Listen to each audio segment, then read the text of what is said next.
मंगलम भगवान वीरो मंगलम गौतम गणी मंगलम पुण्यकुंडार्य जैन धर्मस्तु सर्वमंगल महांगल्यम सर्वकल्याणकारकम प्रधानं सर्वधर्माणां जैनं जयतु शासनं जैनं जयतु शासनं नमस्मै साराय शिवानुभूत्या चकास्ते चित्स्य भावाय भावाय सर्वभावान्तरञ्चिते आत्मरूपयनुपमद्भुतं यानखे भवसिन्धुतरो आत्मरूप।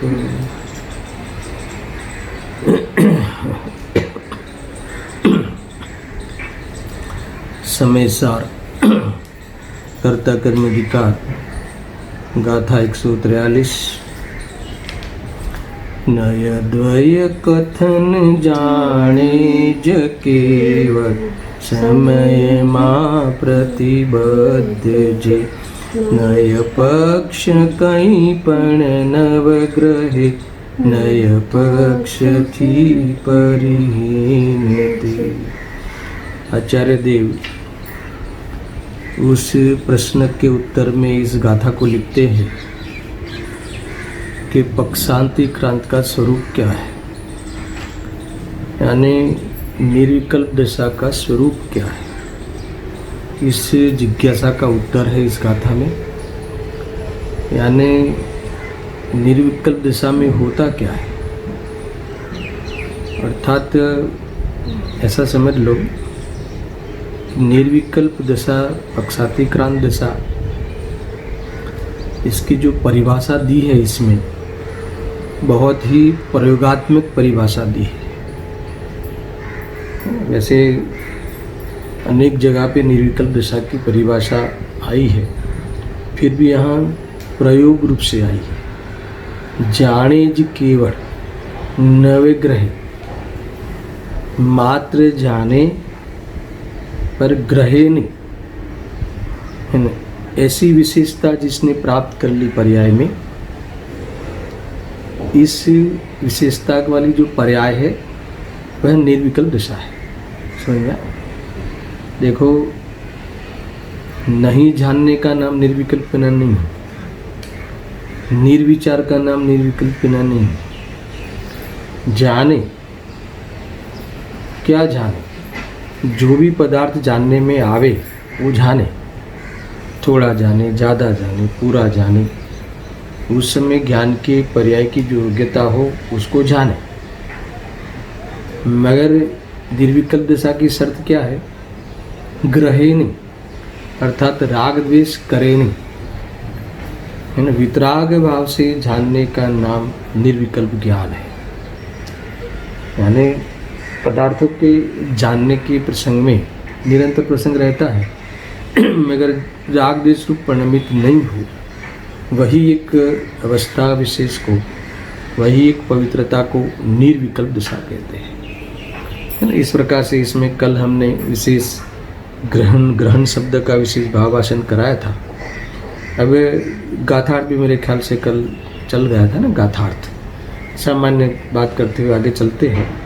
गाथार्थ में कहते हैं, आचार्य कुंकुम देव की गाथा का ये अर्थ है, भाव है कि जो नए पक्ष से रहित जीव है, यानी जो निर्विकल्प जीव है, वह नास्ति से निर्विकल्प, विकल्प से रहित, अस्थि से क्या कहा था? समय में प्रतिबद्ध है।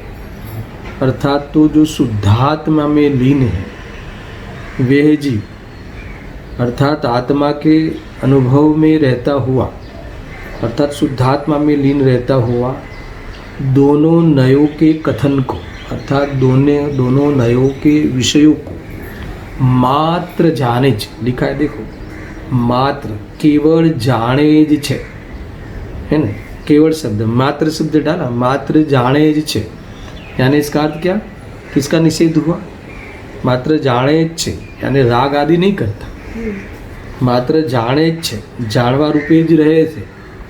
किसकी बात है, जो शुद्धोपयोग अथवा शुद्धात्मा में लीन है, समय में प्रतिबद्ध है, आत्मा का अनुभव करता हुआ जो जीव है, आत्मानुभूति में वर्त रहा है, ऐसा इन्हें कहा।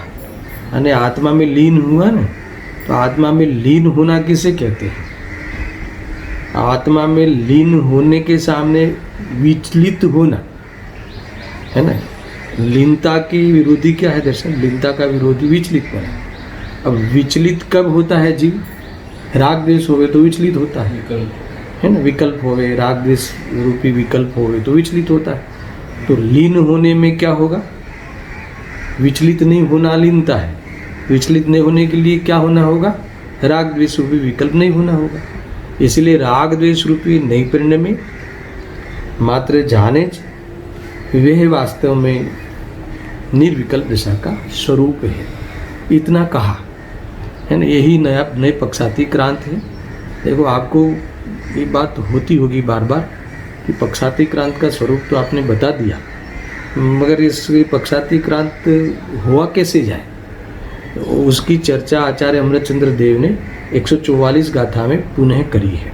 पुनः क्यों कहता हूँ कि राग द्वेष रहित कैसे होना चाहिए, है ना, देह बुद्धि टूटे, देह का लक्ष्य छूटे, रागादि रूप परिणमन नहीं होवे, इसके लिए हमने कई बार लास्ट 1 महीने से ऊपर, है ना, इसकी प्रयोग विधि बताते ही गए हैं, है ना। फिर भी ये इसी के लिए ये विषय की स्थापना की है कि निर्विकल्प कैसे हुआ जाए, मगर निर्विकल्प होने की प्रेरणा दी आचार्य अमृतचंद्र देव ने। अब इस निर्विकल्प के स्वरूप को यहाँ जाहिर करते हैं, बताते हैं। इसके बाद निर्विकल्प कैसे हुआ जाए वो बात भी अपनी टीका में करने वाले हैं।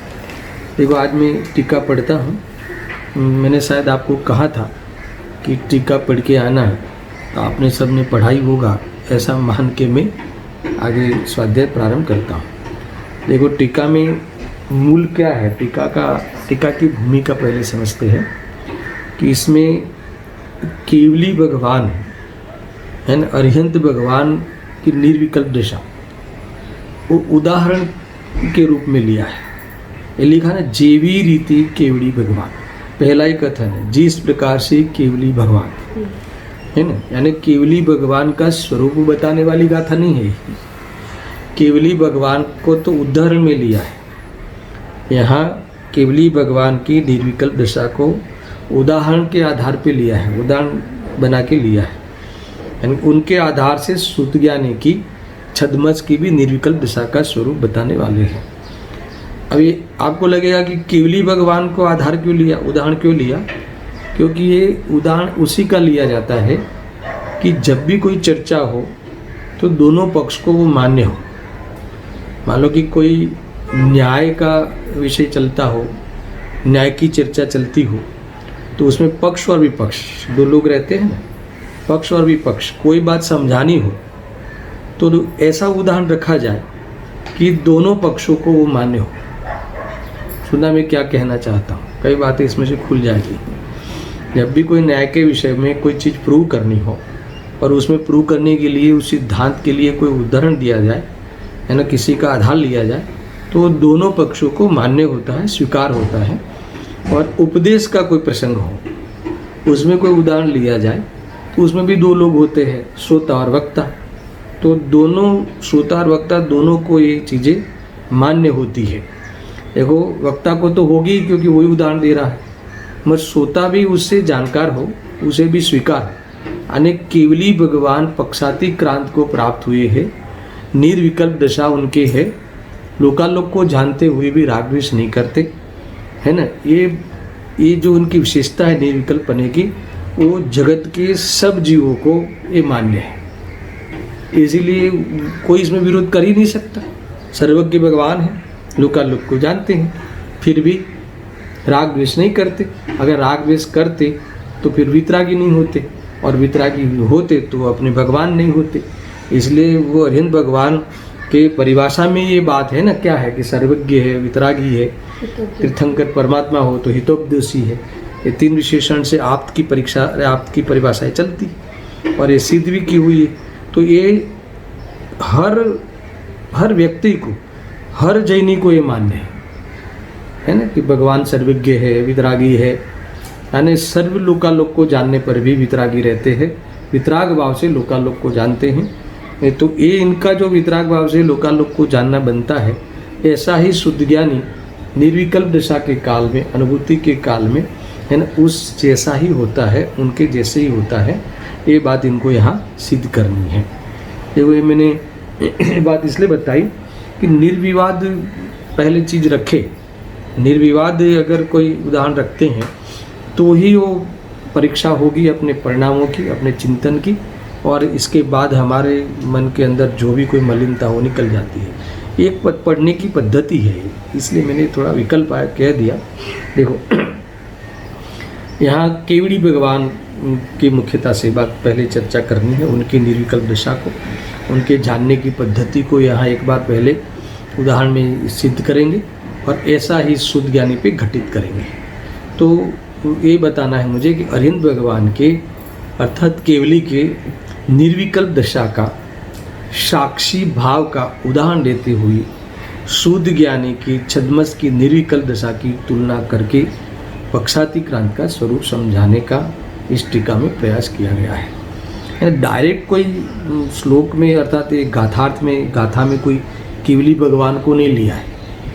मैं टीकाकार ने केवली भगवान आचार्य अमरचंद्र देव ने केवली भगवान की निर्विकल्प दशा के साथ ये छद्मस की निर्विकल्प दशा को तुलना करने का बहुत बड़ा साहस किया है। सामान्य बात नहीं है ये बातें। हाँ, देखो मैं पढ़ता हूँ। જેવી રીતે કેવડી ભગવાન વિશ્વના સાક્ષીપણાને લીધી શુદ્ધ જ્ઞાનના અવયવભૂત એવા જે વ્યવહાર નિશ્ચયના પક્ષો તેમના સ્વરૂપને केवल जाने छे, परंतु करने के बाद फिर दूसरा पक्ष चालू का। पहले इतनी बात सिद्ध करते हैं। सुनना, ये बात को बराबर समझना। आप पढ़ के आए हो तो अच्छा है, फिर पढ़ के नहीं आए हो तो यहाँ पूरा ध्यान रखना, उपयोग लगाना, तो ये विषय समझ में आएगा। जेवी रीते केवड़ी भगवान, देखो इसमें शुद्ध ज्ञान को याद किया है, इसलिए मैंने बहुत कन्फ्यूजन होगा आपको। जेवी रीते केवड़ी भगवान विश्वना साक्षीपणाने લીધી, है ना, साक्षीपने को यानी वितराग भाव को प्राप्त हुए हैं, उसके कारण शुद्ध ज्ञान के अवयवभूत, है ना। शुद्ध ज्ञान के अवयव कौन है? नहीं। शुद्ध ज्ञान क्या है? अवयवी। और उसके अवयव कौन है? नहीं। शुद्ध ज्ञान अंशी है और उसके जो अंश है उसे वो कौन है? अंश उसके नहीं, जो निश्चय नहीं, व्यवहार नहीं, कौन से ज्ञान के अंश है? शुद्ध ज्ञान के अंश। तो ये अवयव कौन हो गया? निश्चय नहीं, व्यवहार नहीं, शुद्ध नहीं, अशुद्ध नहीं, ये सब अवयव हो गए। और अवयवी कौन हो गया? शुद्ध ज्ञान। इतना ख्याल में यहाँ कहते हैं कि शुद्ध ज्ञान अवयवभूत एवा जे व्यवहार निश्चय पक्षो तेमना स्वरूपने ज केवल जाने छे। देखो, वैसे तो पूरे लोकालोक को जानते हैं, मगर यहाँ नए विभाग से निवृत्ति लेनी है ना, तो जो नए के स्वरूप को है, नए के जो विषय है, वो सब भी केवली भगवान जानते हैं। एक बात यहाँ समझना, क्या कहना चाहते हैं कि केवली भगवान तो केवल ज्ञान है, उनको तो केवल ज्ञान है, उनको तो शुद्ध ज्ञान है ही नहीं।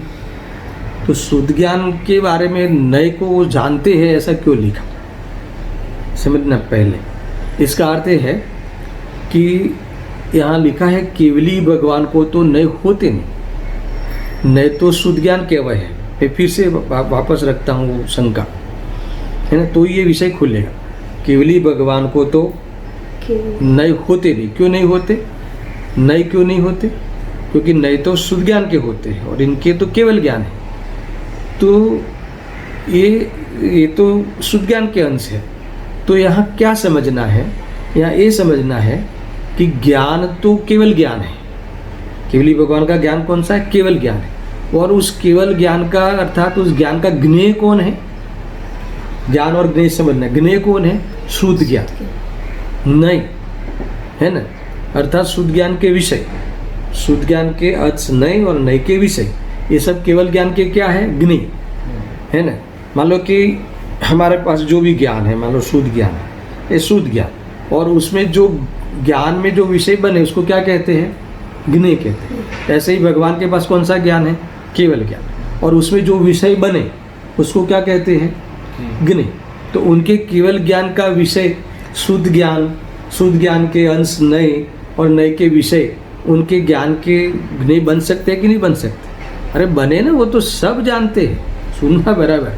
वो क्या नहीं जानते, तीन लोक के सारे पदार्थों को त्रिकालवर्ती पर्याय सहित युगपत एक ही समय एक साथ में जानते हैं। वो क्या बाकी रह जाता उसको, उनके ज्ञान में जानने का क्या बाकी रह जाता?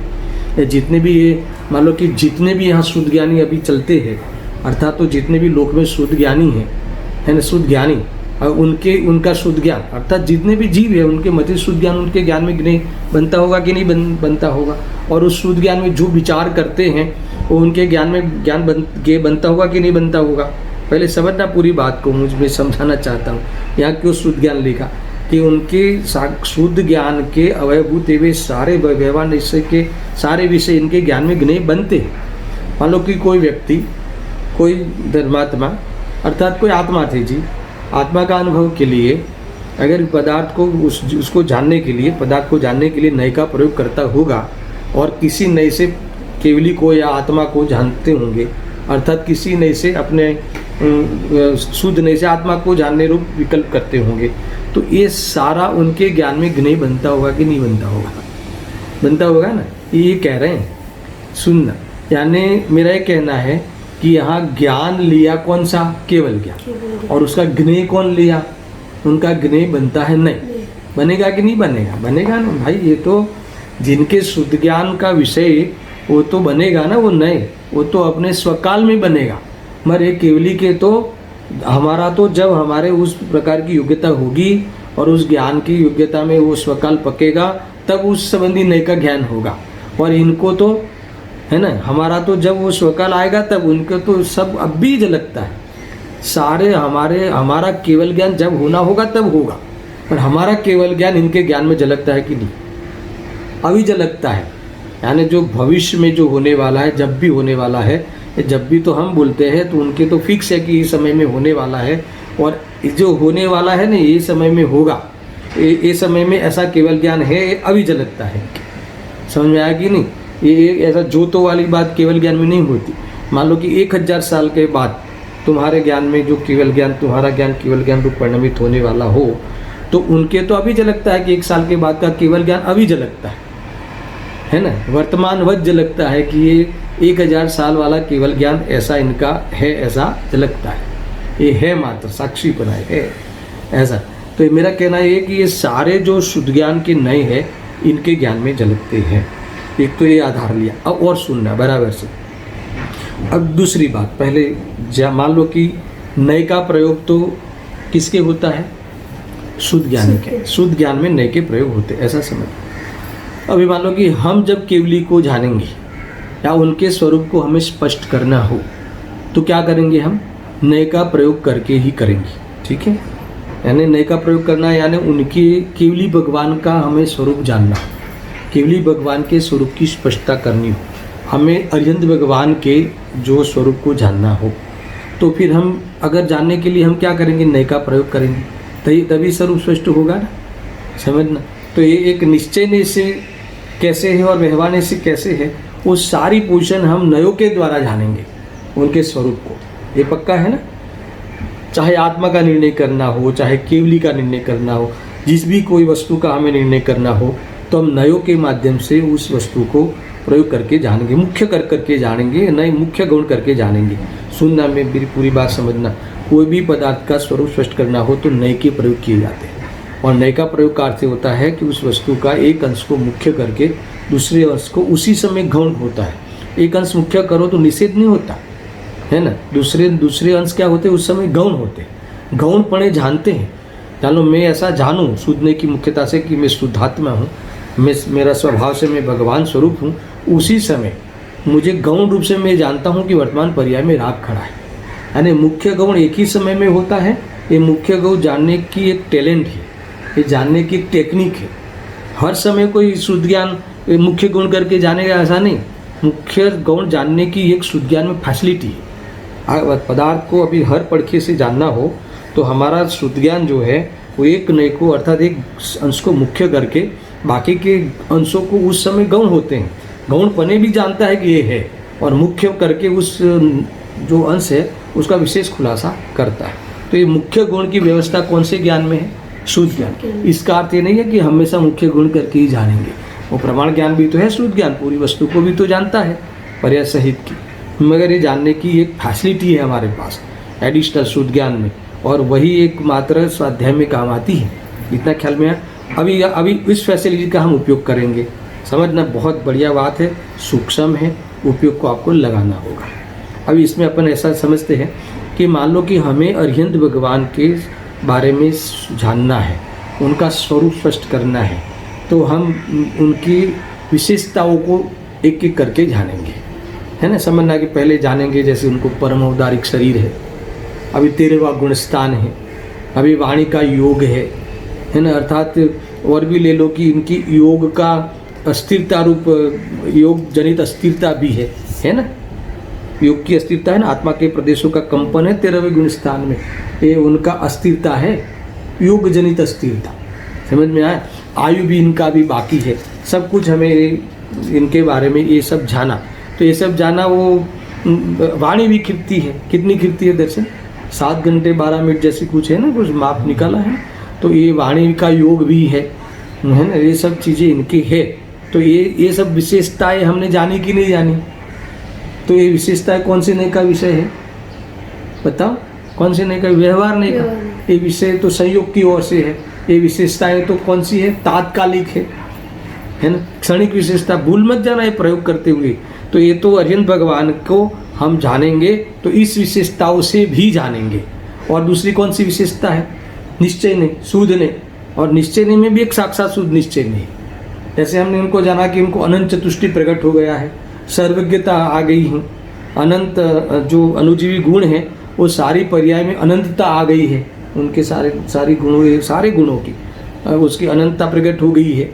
और मान लो कि वितरागता भी है। ये सब कौन से नए का विषय है? साक्षात शुद्ध निश्चय। साक्षात हुआ ना, उन्होंने तो आत्मा साक्षात कर लिया है ना, भाव मोक्ष को प्राप्त हो गए हैं। ये सब विशेषता एक साक्षात शुद्ध निश्चय नहीं की है। और परम शुद्ध निश्चय से देखेंगे तो कैसे है? परम पारिणामिक भाव रूप है।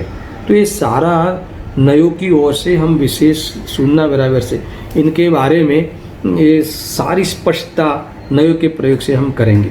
अभी जब हम करते हैं उनके बारे में हम जानते हैं, ये भी उनके ज्ञान में झलकता है कि नहीं? झलकता है। मुझे तो ये कहना कि जो विशेषता हम नयों के द्वारा जानते हैं, जो विशेषता हम शुद्ध ज्ञान के माध्यम से जानते हैं, वो विशेषता वो अपने केवल ज्ञान से अपने बारे में जानते हैं कि नहीं जानते? पहले ही नक्की करो। जानते होंगे कि नहीं जानते होंगे? अरे वो तो केवल ही है, लोकालोक को जानते हैं, तो अपने बारे में वो विशेषता क्यों नहीं जानेंगे? समझ में आया? इतनी बात जरूर है कि जो हम जानते हैं एक को मुख्य करके और एक को गौण करके, ऐसा विकल्प करके ऐसा नहीं जानते। वो तो युगपत सब साथ में जानते हैं। 13वां गुणस्थान शुद्ध आत्मा, उनको परम पारिणामिक भाव जो शुद्धात्मा और साक्षात शुद्ध निश्चय रूप से उनका वो सारा जो वितरागता प्रकट हुई है, वो सब युगपत जानते हैं। देह और आत्मा पृथक पृथक सब एक साथ में, देह भी है, आत्मा भी है, जुदा भी है, और उनको ये अनुभव भी है और आनंद भी है, वो सब एक साथ युगपत उनके ज्ञान में झलकता है। ये हमारे केवल ज्ञान से उस नयों के विषय को हमने जो जाना, उस नयों के विषय को भले वो नए के रूप में नहीं जानते, एक एक कोई हम जैसे विकल्प करके जानते हैं, मुख्य गौण करके जानते हैं, ऐसा नहीं जानते, मगर वो सारे विकल्प के विषयों को, है ना, वो अपने लिए भी वो जानते होंगे कि नहीं जानते होंगे? इतना ख्याल में आया कि नहीं आया? ये मेरा एक कहना है। देखो, यानी इस बात पे आ जाओ, ध्यान रखना या ध्यान देना, बहुत काम की चीज़ है। જેવી રીતે કેવડી ભગવાન વિશ્વના સાક્ષીપણાને લીધે શુદ્ધ જ્ઞાનના અવયવભૂત એવા જે વ્યવહાર નિશ્ચય નય પક્ષો તેમના સ્વરૂપને જ કેવળ જાણે છે। अभी इसमें मैं जो ये साक्षीपना वाला विशेषण है थोड़ा हाइड करता। मुझे पहले आपको ये बताना है कि वो जानते ही है। पहले क्या जानते हैं उस पर थोड़ी चर्चा करनी है, फिर किस प्रकार से जानते हैं वो भी चर्चा करनी है। और फिर आगे परंतु के बाद कौन सा पक्ष रखा है वो बातें भी मुझे करनी है। इतनी बातें ख्याल में आए? देखना, जीव रीते केवड़ी भगवान, अभी हाइड करो विश्वना साक्षीपणा लीधे। जीव रीते केवड़ी भगवान शुद्ध ज्ञान ना अवयवभूत, शुद्ध ज्ञान ना अवयवभूत। शुद्ध ज्ञान के अवयवभूत कौन है? अवयव कौन है? निश्चय व्यवहार लिखा है। एवा जे व्यवहार निश्चय नए पक्षों, यानी वो व्यवहार निश्चय नए के विषयों को, पक्षों के यानी विषयों को, और उसका उस विषयों के स्वरूप को वो क्या करते हैं? जाने जिछे, जानते हैं कि नहीं जानते हैं, है ना। जिस विधि से, जिस स्टाइल से, जिस टेक्निक से शुद्ध ज्ञानी जानते हैं, उस टेक्निक से नहीं जानते वो, मगर केवल ज्ञान से वो जानते हैं, है ना। छद्मस किस प्रकार से जानता है? इस निश्चय व्यवहार के विषयों को शुद्ध ज्ञान से जानता है, नयों से जानता है उस वस्तु को, उस विषय वस्तु को। और केवली कौन से ज्ञान से जानते हैं? केवल ज्ञान से, बराबर। यानी केवल ज्ञान तो हो गया ज्ञान, और ये नए हो गए उनके ज्ञ। अभी ख्याल में आया? ये सब ज्ञ हो गए, बराबर। समझना है थोड़ी, ये जो शैली है ना कथनों की, थोड़ी डिस्टर्ब कर दे वैसे, इसलिए मैं बार बार, क्योंकि शुद्ध ज्ञान डाल दिया ना शब्द तो कंफ्यूज हो जाते हैं। केवली को शुद्ध ज्ञान तो है नहीं, अरे शुद्ध ज्ञान नहीं है, मगर वो शुद्ध ज्ञान को जानते, पांचों ज्ञान को, अरे सारे जीव के शुद्ध ज्ञान को जानते। अब जो सारे जीव के शुद्ध ज्ञान को जानते हैं तो वो शुद्ध ज्ञान में किसी के नए ज्ञान चल रहा हो और उनके बारे में नए के स्वरूप के लिए जो विषय बनाते हो वो भी जानते हैं, और उस विषय को वो भले कोई उसमें प्रयोग कर रहे हैं जब करे, मगर ये तो अभी जानते हैं कि मेरा तेरहवां गुणस्थान है, मेरा ये है, मेरी है ना भूमिका में ये है, राग, अरे राग तो है नहीं, मगर इनके क्या है? अस्थिरता, योग जनित अस्थिरता है, 4 आघाती कर्म खड़े हैं। अभी मैं संसार वाले खाते में आता हूँ, सिद्ध के खाते में नहीं आता हूँ। अरे उनकी भाषा में तो आते जीव के 2 भेद, कौन से भेद? मुक्त और संसारी। और संसारी में कौन से जीव लिए? सिद्ध सिवाय के बाकी सब जीव। तो जानते हैं कि नहीं जानते? ये सब अपने बारे में जानते हैं कि नहीं जानते? अब सुनना, तो ये विशेषण जोड़ो। ये जो केवड़ी भगवान विश्वना साक्षी पढ़ाने ली थी, और ये किस प्रकार से जानते हैं? वितराग भाव से जानते हैं। ये साक्षी पढ़ाने ली थी यानी है, ये सब है, ऐसा जानते हैं। वो है साक्षी पढ़ा यानी है। दुनिया में साक्षी किसे कहते हैं? जो कोर्ट में बुलाते हैं ना कि भाई इस जुल्म का साक्षी कौन है, इसने जुल्म किया है तो ये किसने देखा है, तो वे फलाना व्यक्ति साक्षी है। साक्षी है वो क्या बताएगा? हाँ मैंने देखा था कि ये था, इसमें ये हुआ था, मैंने इतना जाना है, मतलब अभी उसके साथ इसने करना चाहिए, इसने गलत किया है, इसको नहीं करना चाहिए, तो वो साक्षी नहीं रहा। समझ में आया ना मैं क्या कह रहा हूँ? साक्षी कब कहलाएगा? तुम भावभाषण करना। देखो बहुत है ना एकदम रसिक विषय है। दुनिया में भी कहते हैं ना कि भाई ये साक्षी हो तो ये केस जीता जा सकता है। भाई तुमने इस व्यक्ति ने एक खोटा काम किया है, अर्थात इस प्रकार का जुल्म किया है, अपराध किया है, मगर इसका कोई साक्षी है कि नहीं, तो उसको साक्षी बुलाते हैं। तो साक्षी का अर्थ क्या है वहाँ? यानी ये अपराध इस व्यक्ति ने किया है तो इसने किसी ने जाना है क्या? तो हाँ, जिसने जाना है वो साक्षी। जाना है तो उसने क्या जाना है कि हाँ ये व्यक्ति इसने इस प्रकार का पैसा चुराया है, तो ये हमने जाना है। अब ये चुराया है तो चोर है, ये बदमाश है ना, ये तो ये इसका काम नहीं है। समझ में आया कि नहीं? साक्षी इसे कहते हैं। तो इसीलिए इसी प्रकार से यहाँ केवली भगवान साक्षी भाव से, लिखा है ना, साक्षी भाव पढ़ाने लीधे वितराग भाव से, ये जो अपने शुद्ध ज्ञान के अवयवभूत जो निश्चय व्यवहार के पक्ष है, उसके जो विषय है, उसको क्या करते हैं? जाने जे, मात्र जानते ही है, ऐसा समझना।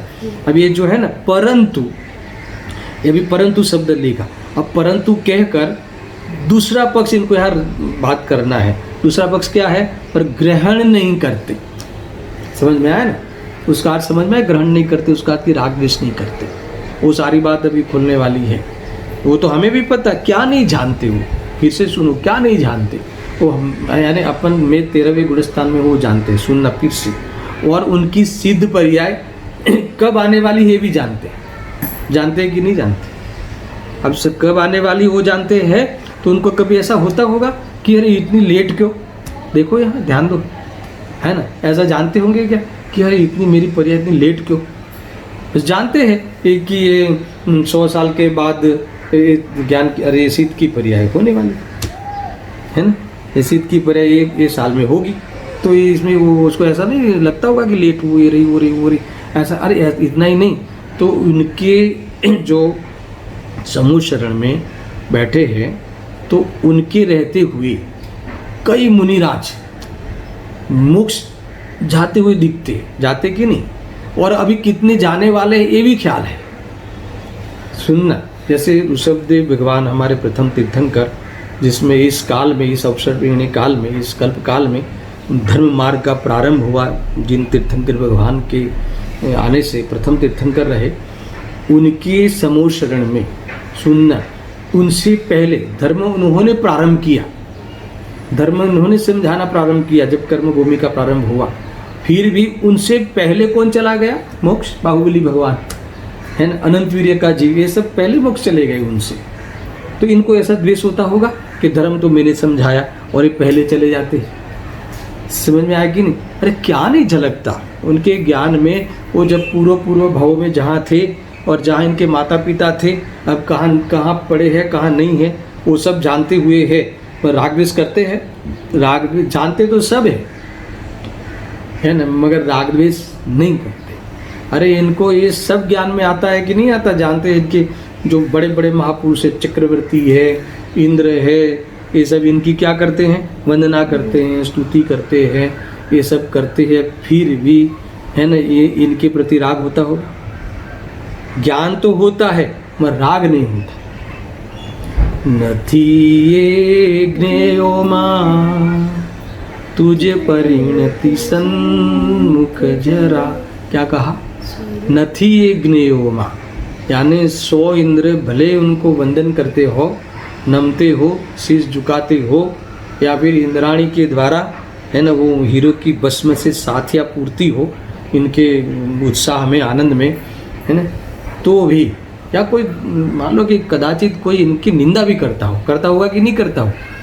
आज कई लोग निंदा करते हैं, ये देखो इनके भगवान कैसे करते कि नहीं करते, देखो इनके मुनिराज कैसे नग्न है, इनके साधु कैसे, निंदा भी करते हैं। भगवान के ज्ञान में सब झलकता है, फिर भी नथी ये ज्ञेयो मां तुझे परिणति सन्मुख जरा, स्वरूपे डूबेला नमन तने हो चिन्हवरा। समझ में आ रहा है क्या भाई? गजब की ये बात है। कुल मिला के मुझे कहना है कि ये जैसे भगवान के ज्ञान में सब झलकता है, कुछ भी बाकी नहीं है इनके ज्ञान में, फिर भी है न कभी उन ज्ञेयों से, उन नयों के विषयों से, जो व्यवहारने का जो विषय हम अपनी तरफ से, हमारे ज्ञान में नहीं बनता है, अपनी तरफ से उनके व्यवहारने के विषय को हम जानते हैं, तो वो तो उनके है, वो विषय, वो विशेषता उनके पास है, वो जानते हैं, फिर भी इनको द्वेष नहीं होता, राग द्वेष नहीं होता, कोई विकल्प नहीं होता। इसलिए यहाँ कहा, सुनना बराबर, जीवी रीते केवड़ी भगवान विश्व न साक्षी पढ़ाने लीधे, है ना, वितराग भाव प्रकट हो गया है, वितराग भाव के सहित सारे शुद्ध ज्ञान के अवयवभूत ऐसे व्यवहार निश्चय नए के पक्षों को, उनके विषयों को, इनके स्वरूप को, उस निश्चय व्यवहार नए के विषयों के स्वरूप को क्या लिखा? मात्र, केवल शब्द लिखा, मात्र जाने छे, परंतु कहकर क्या कहने वाले होंगे बोलो? परंतु ग्रहण नहीं करते, ग्रहण नहीं करते यानी राग द्वेष नहीं करते। अरे इनके तो ज्ञान में सब अनंत काल का झलकता है, कौन कब गाली देगा, कब स्तुति करेगा, सब झलकता है, तो राग द्वेष नहीं होता। समझ में आया? किन पूछा ना उनके समूषण में कि भगवान आपके समूषण में कोई तीर्थंकर है क्या? बता दिया। क्या बता दिया? कि ये सामने बैठा वो 24वें तीर्थंकर है, उनका ही पोता था ना वो संसार अवस्था में। अभी उनको पता नहीं होगा क्या? अभी ये सुन कर ऐसे क्रोध आएगा, नाराज हो जाएगा और भी 363 बज चला आएगा, ये सब उनको पता होगा कि नहीं होगा? ये बताओ पहले, है ना। अपने ही जो उसी समय जो जीवन रहा, संसारी जीवन रहा, तो अपने ही कुटुंब का कोई व्यक्ति ये धर्म के विरोध में ये करने वाला है कि मगर वो जो अपना कुटुंब है ऐसा राग ही नहीं है ना। और उनको सब पता ही है कि 363 भव चलाने वाले हैं और इनका कई भव 24 तीर्थंकर के बीच में जितने भव आने वाले हैं उस भव को करने वाले हैं और फिर 24 में जाके मुक्ति को प्राप्त होने वाले। सारी चीज़ें उनको जानते थे, मगर वो मायाचारी करी, नहीं अभी बताऊंगा तो ये फिर वो कर लेगा कि नहीं करेगा। अरे ऐसा होता ही नहीं, तुम्हारे बताने से वो करेगा ऐसा है नहीं, तुम्हारे समझाने से वो समझ जाएगा ऐसा है नहीं। समझ में आया कि नहीं? देखो समोषण में नहीं समझा और सिंह की पर्याय में समझा वो जीव, समझ में आया कि नहीं? तो हर चीज़ का अपना स्वकाल होता है और सब कुछ मालूम होता है। मुझे तो ये बताना है तुम्हें कि ये सब होते हुए भी, है ना, सबको जानते हुए भी, है ना, केवल ज्ञानी जाने छे, ये बताना है। ये जाने छे परंतु बात कह के अब दूसरा पक्ष बहुत जबरदस्त विस्तार से बताने वाले हैं। परंतु ग्रहण नहीं करते, ये अभी बताना है। मरे बताने से पहले ये जो जानने वाला उनके पास ज्ञान है, किस ज्ञान से वो जानते हैं सब? उनके पास कौन सा ज्ञान है? केवल ज्ञान। अब केवल ज्ञान को तो पता है ना, क्या क्या नहीं जानते, क्या जानते, अरे सब कुछ जानते। नहीं जानने वाली बात तो है ही नहीं उनके पास, है। अब सब कुछ जानते हुए भी वो ग्रहण नहीं करते, रागी देशी नहीं होते। उससे पहले इन्होंने जो केवल ज्ञान है, जिस ज्ञान से ये पदार्थों को जानते हैं, और उस ज्ञान का यहाँ परिचय कराया, और उस ज्ञान से जानते हुए भी, है ना, जो अपूर्णता है, अल्पज्ञता है, उसका व्यय हुआ, सर्वज्ञता का उत्पाद हुआ।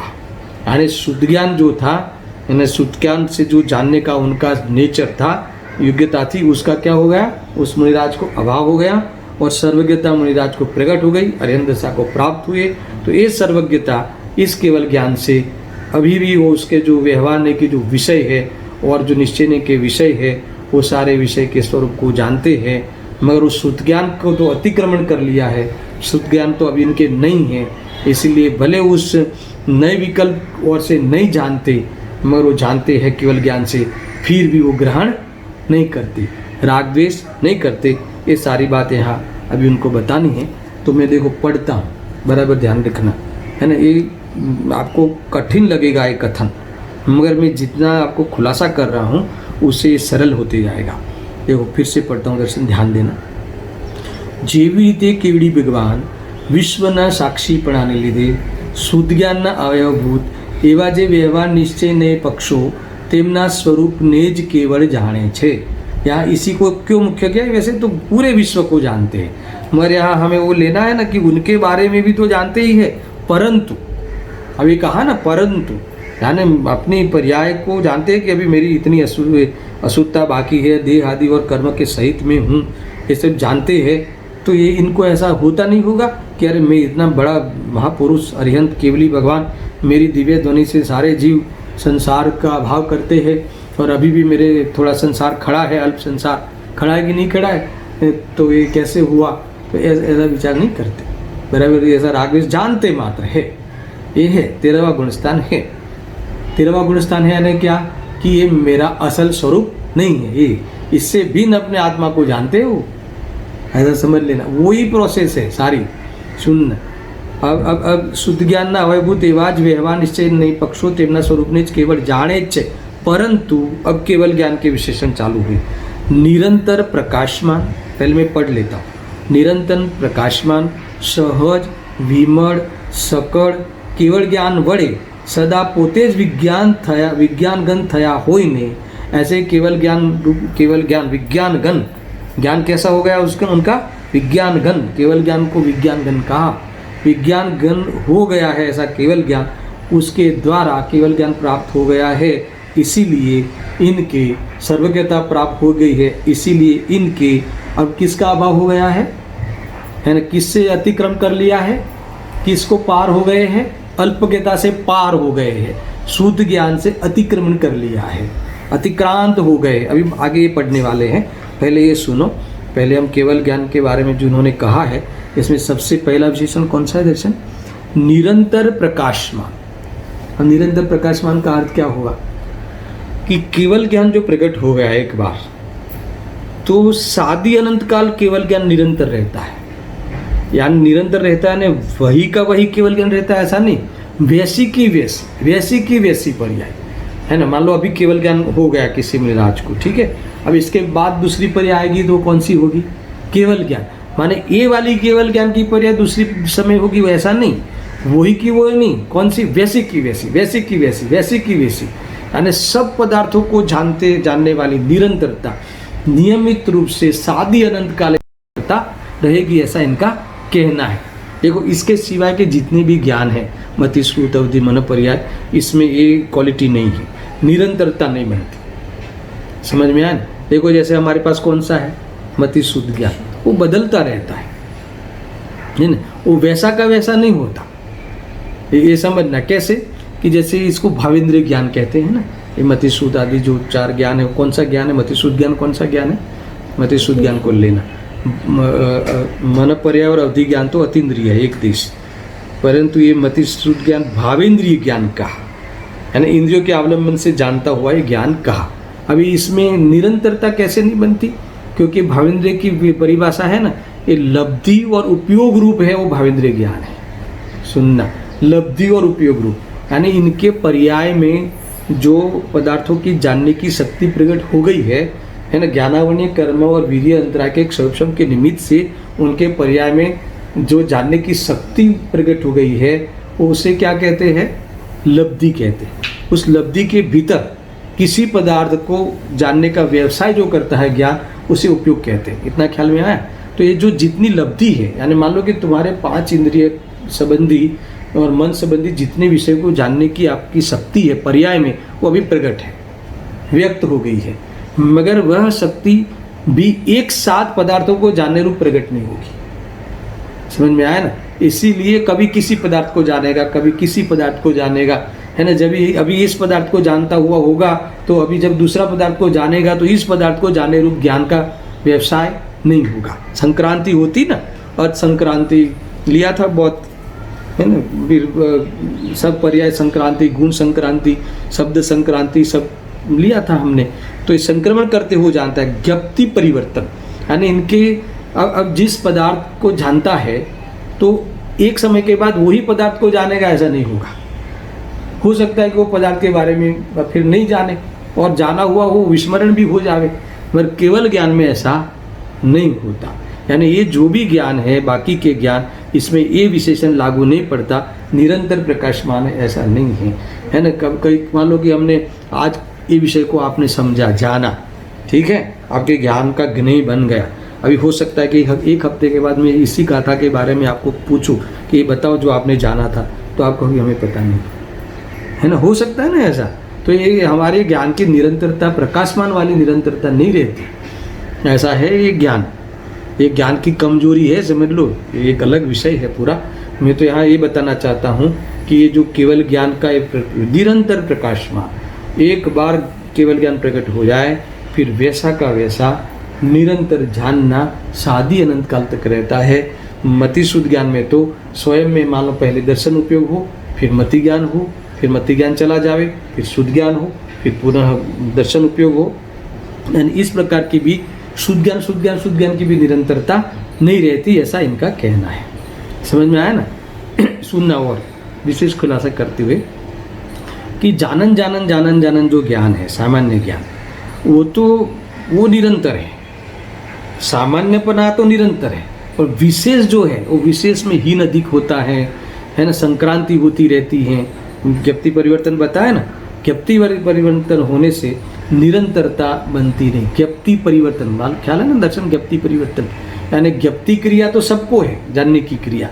मति शुद्ध ज्ञान में ज्ञप्ति परिवर्तन है, इस ज्ञेय से संक्रमण करके दूसरे ज्ञेय को जानेंगे, तब इस ज्ञेय संबंधी ज्ञान से विश्राम लेना होगा, तब दूसरे ज्ञेय संबंधी ज्ञान उनका परिवर्तन होगा।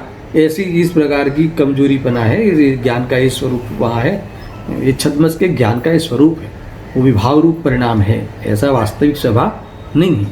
देखो इस प्रकार से कहा कि ये नीचे के ज्ञानों में, मति शुद्ध ज्ञान में निरंतरता नहीं बनती। ये बात मैंने अभी आपको निरंतर प्रकाशमान के सामने बताई कि केवल ज्ञान कैसे निरंतर प्रकार से प्रकाशमान होता है।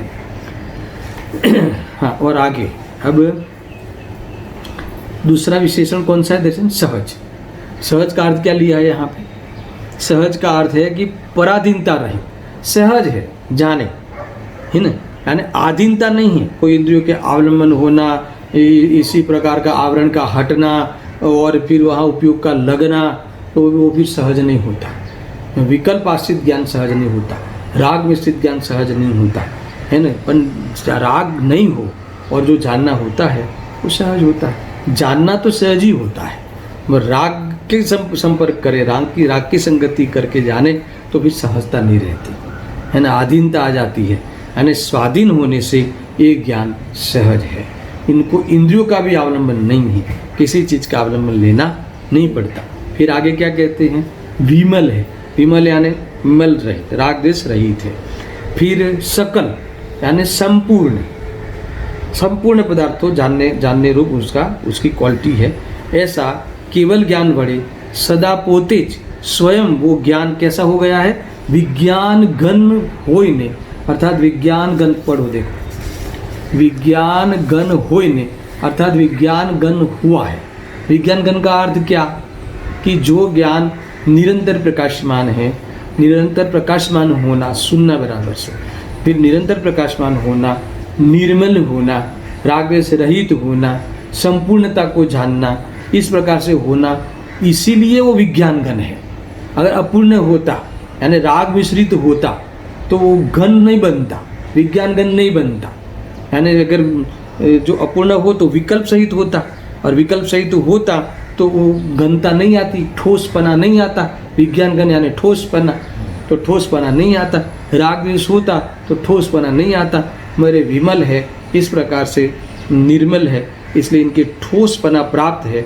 अब सुना मैं एक लिटी पढ़ते हुए थोड़ा सा एक विषय को फिनिशिंग देता हूँ, पुनः मुझे कल पढ़ना होगा, समय होने आ रहा है। देखो, तो ये विज्ञान गण, अब जो देखो पहले क्या कहा, ये सारे सूत नए के पक्षों को, नए के विषय वस्तुओं को मात्र जानते ही है, मगर परंतु ये जिनके ऐसा केवल ज्ञान प्राप्त हो गया है, कैसा है, जैसा निरंतर प्रकाशमान है और निर्मल है, अर्थात तो विमल है, सकल है, विज्ञान गण रूप हुआ है ना, इसमें भी कोई कमी नहीं है। ऐसा केवल ज्ञान होने से सर्वज्ञता को प्राप्त हुआ है, ऐसा विज्ञान गण हुआ होने से शुद्ध ज्ञान को अतिक्रांत पने से प्राप्त हुआ है, यानी शुद्ध ज्ञान का अभाव हो गया है, अल्प ज्ञान का व्यय हो गया है। शुद्ध ज्ञान की भूमिका ने ओढ़ंगी ने अतिक्रांत पड़ा बढ़े, ये कहते हैं कि इस प्रकार से उस भूमिका भी नहीं रही, यानी अल्पज्ञता की भूमिका नहीं रही, एक एक को मुख्य करके जानने की भूमिका नहीं रही, विकल्प करना नए विकल्प करके जानने की भूमिका नहीं रही, है ना। इस पक्ष से इस नए से ऐसा है, इस नए से ऐसा है, ऐसे इस प्रकार से विकल्प कर करके पदार्थों का स्वरूप स्पष्ट करके फिर जानते हुए रहना, इस प्रकार की भूमिका अब नहीं रही। ख्याल में यार, ये कहना है। देखो, शुद्ध ज्ञाननी भूमिका ने उड़ंगी गया होवाने लीधे समस्त नए पक्षना ग्रहण थी दूर थया होवाथी, है ना, क्योंकि शुद्ध ज्ञान नहीं है, अब अपूर्ण ज्ञान नहीं है, अल्प ज्ञान नहीं है, इसीलिए अब ऐसा करके नहीं जानते कि नहीं व्यवहार नहीं से तो अभी मैं 13वें गुण स्थान में हूँ, है ना। एक प्रकार से देखा जाए तो 13 गुण स्थान से हूँ, अरे तो सारा सब 13वां गुण स्थान, शरीर आदि सारी चीज़ें एक साथ पृथक पृथक जैसी है वैसी उनके जानने में आ जाती है। इनके विकल्प कर करके सोच के जानना नहीं पड़ता, क्योंकि वो भूमिका से ऊपर उठ गए हैं, वो भूमिका भी इनके रही नहीं है। सुनना नई ग्रहणથી दूर થયા હોવાથી કોઈ પણ નઈ પક્ષને ગ્રહતા નથી, यानी कोई भी नए पक्ष को, यानी वो व्यवहार वाला भी उनको जानने में आता है, व्यवहार वाला विषय भी उनको जानने में आता है। व्यवहार वाला विषय कौन सा है, शरीर का होना, अघाती कर्म का होना, ये उनका व्यवहारने वाला विषय है ये हमारे हिसाब से, अर्थात तो वो उनका परमार्थ स्वरूप नहीं है। तो ये भी है इनके, वे भी जानते हैं, फिर भी ऐसा इनको कभी द्वेष को या खेद को प्राप्त नहीं होते। वो सारी चीज़ जुदी जानने में आती है, आत्मा पूरा का पूरा शुद्ध जुदा जानने में आता है, और अपने वर्तमान में पूरे साक्षात्पना है, उसका अनुभव भी है। एक केवल ज्ञान द्वारा ये सब जानते हुए होते हैं, यानी नए पक्ष को ग्रहण नहीं करते, यानी रागी द्वेषी नहीं होते। कुल मिला के आपको समझ में नहीं आया हो तो इतना समझना कि केवल ज्ञान के द्वारा सारे नयों को, अर्थात सारे नए के विषयों को, है ना, केवल ज्ञान के द्वारा जानते हुए होने पर भी, है ना, सारा उनका जो संयोग वाला पोर्शन भी स्वयं का पता है, फिर भी उनको ऐसा कभी राग द्वेष होता नहीं, है ना, कि अभी भी मैं अरिहंती हूँ, सिद्ध कब बनूंगा, ऐसा कोई भी उनको विकल्प या चिंताएं होती नहीं है, ऐसे ही अब दूसरा पक्ष जो इस प्रकार, ये तो किसका स्वरूप बताया, केवली भगवान का। तो शुद्ध ज्ञानी भी निर्विकल्प दशा में, अनुभव के काल में, जैसे ये अरहंत भगवान है ना, सदा काल, सादी अनंत काल निर्विकल्प होते हैं, आनंद में रहते हैं, है ना, राग द्वेष नहीं करते हुए होते हैं, विकल्प रहित होते हैं। ऐसे ही अनुभव के काल में, शुद्धोपयोग के काल में ये ज्ञानी धर्मात्मा शुद्ध ज्ञानी भी छद्मस्त होता हुआ फिर भी वह निर्विकल्प काल में वैसा ही पवित्र, वैसा ही निराकुल और ऐसी ही दशा जानता हुआ भी, सब जानता है, निर्विकल्प दशा में भी जानता है, मैं जानता हुआ भी, क्या उसको पता नहीं है इतना मुझे, इतना बाकी है, इतना राग बाकी है, इतना सब जानते हैं, जानते हुए भी वो क्या करते हैं, ग्रहण नहीं करते। देखो राग द्वेष नहीं करते ना, ये जानते हुए भी राग द्वेष नहीं करते ना, इसीलिए ही वो क्या है, निर्विकल्प दशा है ना। देखो सकल गे ज्ञायक तदपि निजानंद रसलिंग, ऐसे हमारे अरविंद भगवान की निर्विकल्प दशा का आधार लिया, उदाहरण लिया, और ऐसे ही शुद्ध ज्ञानी का स्वरूप है वो अभी बताने वाले हैं।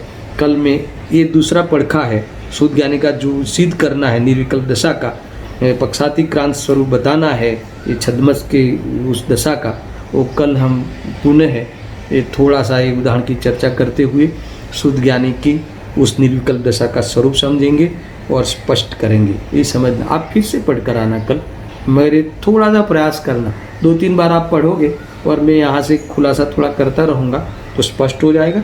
कुल मिला के निर्विकल्प दशा जो होती है जिस काल में, वो केवली से कम नहीं है, समान समान है ना, उसमें कोई अंतर नहीं है, इस वितराग जैसी ही है। पूर्ण वितराग तो हुए नहीं है, पर उतनी दशा वितराग जैसी ही है, ऐसा आगे कहने वाले हैं। इस प्रकार से समझना।